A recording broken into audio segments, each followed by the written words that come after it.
Hello everyone. So today we're going to do a brief review of really the major events of the Middle Ages that are going to play a huge role in the European Renaissance era. So we're going to go through this a little quickly. In theory, this is all stuff that you should have covered last year, so hopefully it jogs a memory or two. So, first out, look at these people in the Middle Ages. Aren't they living a wonderful life? Wouldn't you want to wear, massive amounts of clothing like these people here today, where they're wearing 3, 4, 5 layers on a day-to-day basis?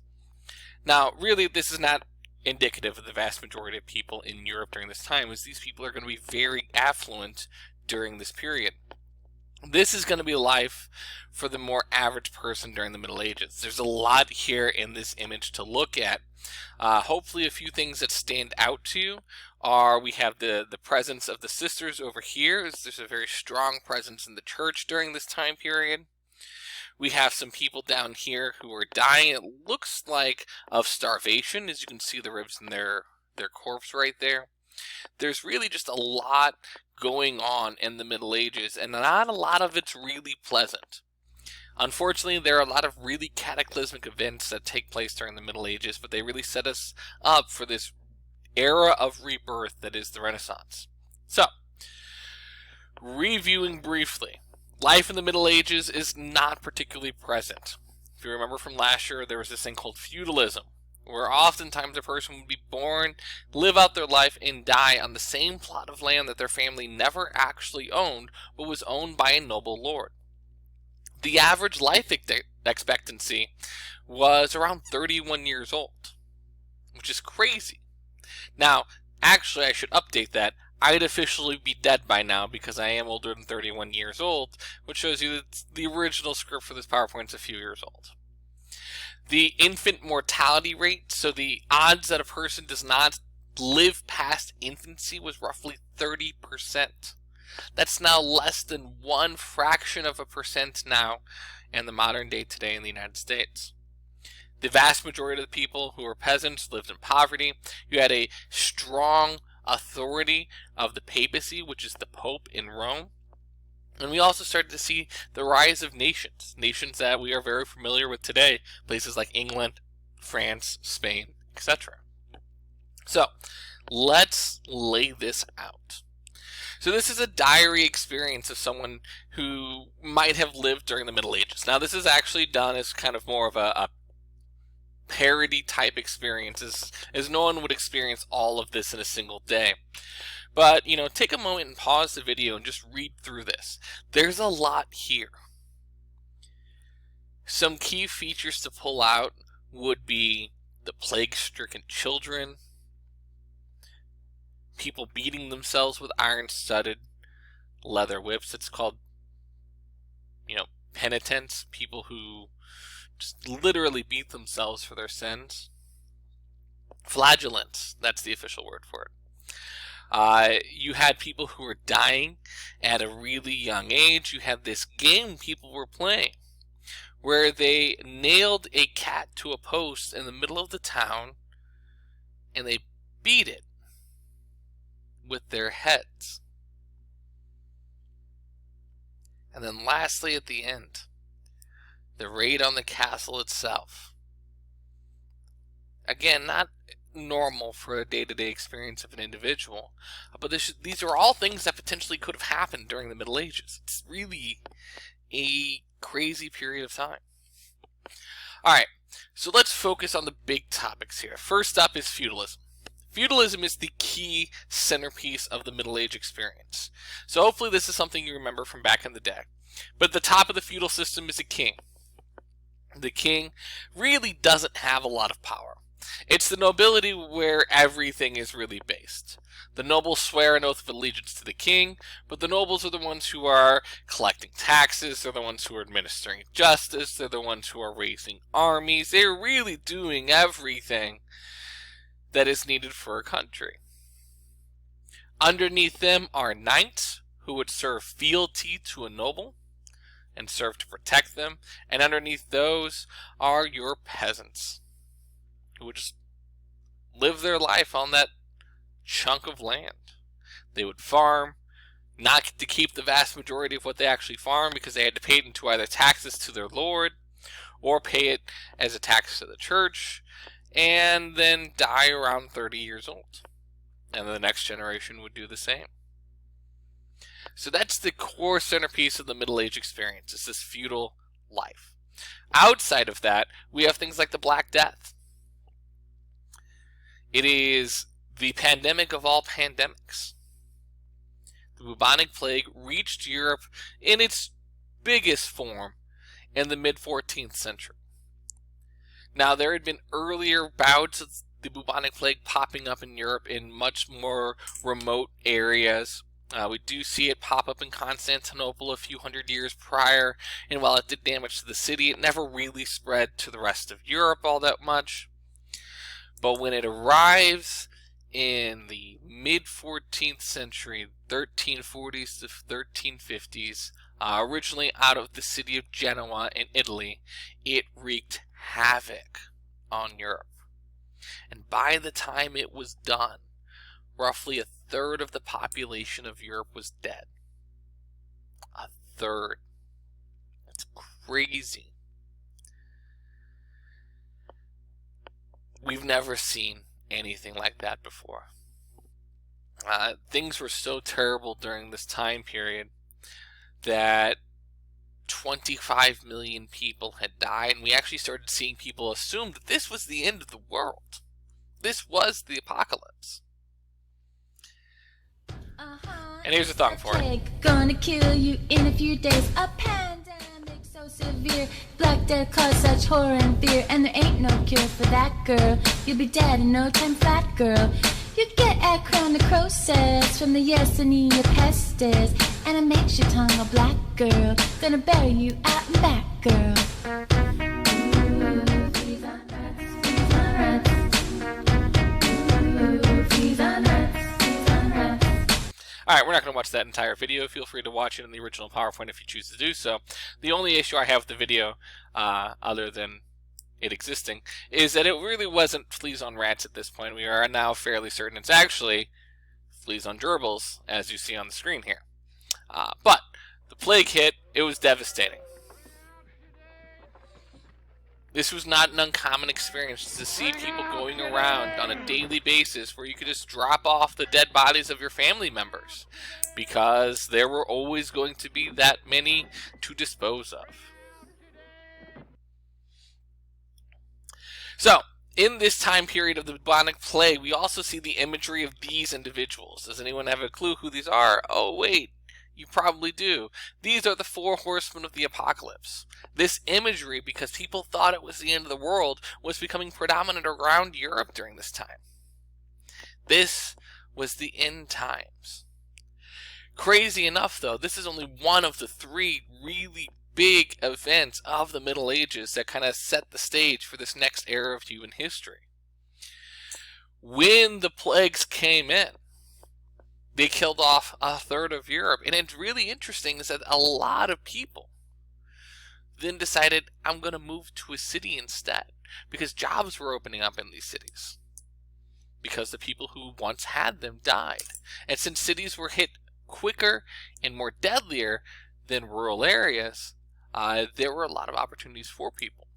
And interestingly enough, this creates some other side effects that we didn't really understand at the time. But with there being less people in Europe at the time, and new opportunities for jobs, people actually started making more money because of the bubonic plague.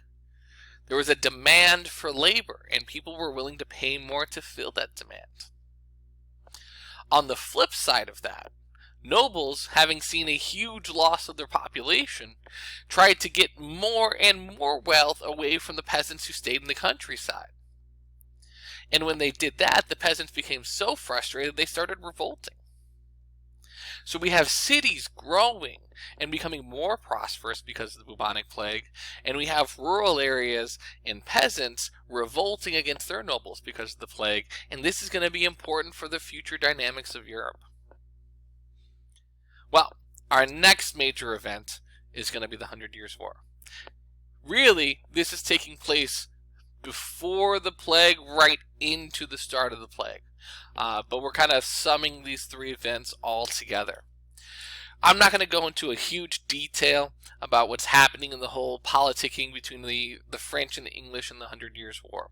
It's not really something that's that important for this class itself, but to summarize it really simply, throughout most of the Middle Ages, kings have very little power. Towards the end of the Middle Ages, we're starting to see kings want more control over their nations. Particularly, 3 countries stand out here: France, England, and Spain. Spain isn't going to be a part of this particular story, but they're doing similar things in their own country at this time. Why this story has to revolve around France and England is because the 2 nations are very close geographically, and they actually have some weird, blurry family histories. When the English king dies, we have an issue. When the French king dies, we have an issue.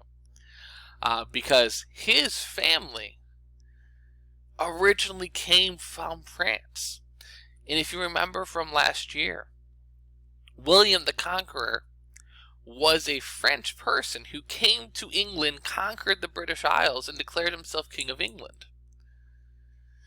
And Edward III, who is now the current King of England, is descended from William. And he has family ties to the nobility of France. So when the French king dies without an heir, he would have normally been the next person in line. But the French people had no interest in allowing an English king to become the King of France. So war breaks out. This is a description as to what actually happens during this, and you're welcome to watch this as well too. You should pause it, watch it, but we're going to continue on for the sake of this video. So, boiling down the 100 Years' War, there's a couple different things that I just want to say. We're not going to talk about the details and the fighting and stuff like that, but just know that it doesn't happen over a non-stop 100 years. In fact, the 100 Years' War is longer than 100 years, but there are a variety of different pauses in there as well too. Eventually, once you kill off an entire generation, you actually have to, spend some time having another generation before you can start fighting again. So, all of this stuff happens. And at certain points during the war, we actually see the British capturing the French king, which is insane. We can't even imagine that happening today, even though it does happen a few more times in history. And the lack of having a king for a period of time in France is going to lead to the creation of something called the Estates General, which is really important later on, as that body of government is actually going to help lead to the French Revolution in the 18th century. And then we also see the story of Joan of Arc, one of the most intriguing stories of the Middle Ages, of a relatively no-named woman who has these visions from God that allow her to rally the French forces against the British and really keep the French from collapsing under the pressure of the British armies. Because of her efforts, France rallies, and they actually push the British largely out of French territory. Unfortunately for Joan, this leads to her end up being captured, and then the French actually giving Joan to the British to be held on trial as a witch is kind of a peace offering between the two governments. Terrible story to finish Joan's life, but it's an interesting one. And then there's lastly our third major event, and this one has to do with religion. So, the Catholic Church during the Middle Ages really came into the Middle Ages as the most powerful entity in Europe. The Pope was the top of everything. Kings literally did whatever the Pope wanted because the Pope was the centerpiece of Europe. Well, during the Middle Ages, there's going to be a lot of issues within the Catholic Church. What we see is dissent as to some ideas about church doctrine, but more importantly, church leadership.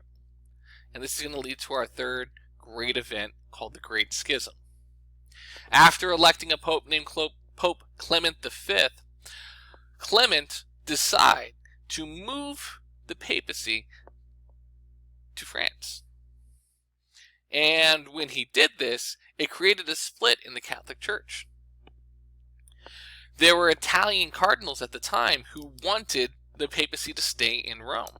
So they decide to elect a new pope, while there still is a pope in France, because they believed the pope in France, in Avignon, was actually just doing whatever the bidding of the French king was. So now we have a situation where we have multiple popes. And this is an issue. There's also some other issues that are tied to this as well, too, including issues when it comes to funding for the church. Because since the Pope is no longer in Rome, there's now issues as to money and where it should go. Do they build things in Avignon? What about what's happening in Rome? Where do people's taxes that they pay to the church go? And there's all sorts of issues.